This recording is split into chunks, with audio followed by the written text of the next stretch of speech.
தனி ஒருவன் விழிப்புணர்வு தகவல். என்னப்பா அந்த என்ன விழிப்புணர்வு?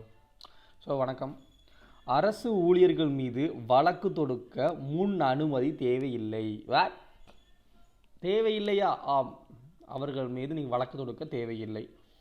இது உச்சநீதிமன்ற தகவல் நகல் இருக்குதுல, இந்த லிங்க்கில் போய் நீங்கள் பார்த்துக்கோங்க.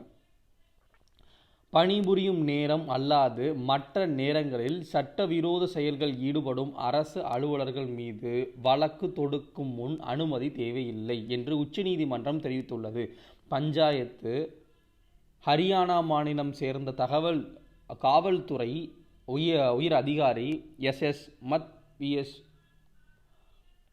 பர்மர் ஆகிய இருசக்கர வாகனம் திருட்டு வழக்கு ஒன்றில் உண்மையான குற்றவாளியாக பிடிப்பட்டதற்கு பதிலாக நிராஜ்குமார் என்பவர் கடந்த 1991 கைது செய்து காவல் வைத்தனர்.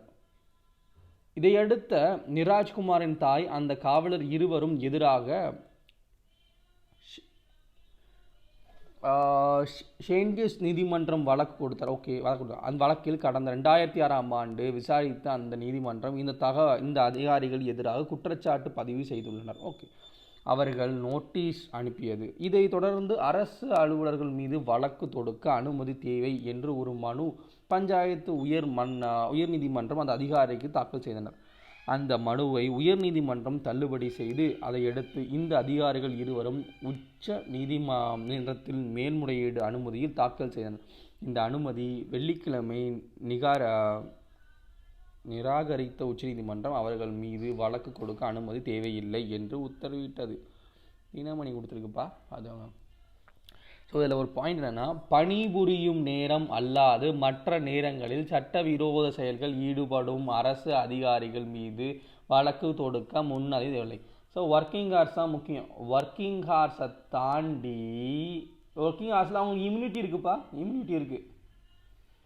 ஒர்க்கிங் ஹார்ஸை தாண்டி ஒரு ஒர்க் பண்ணாங்கன்னா அந்த ஒர்க்குக்கு தான் யூ கேன் சார்ஜ்.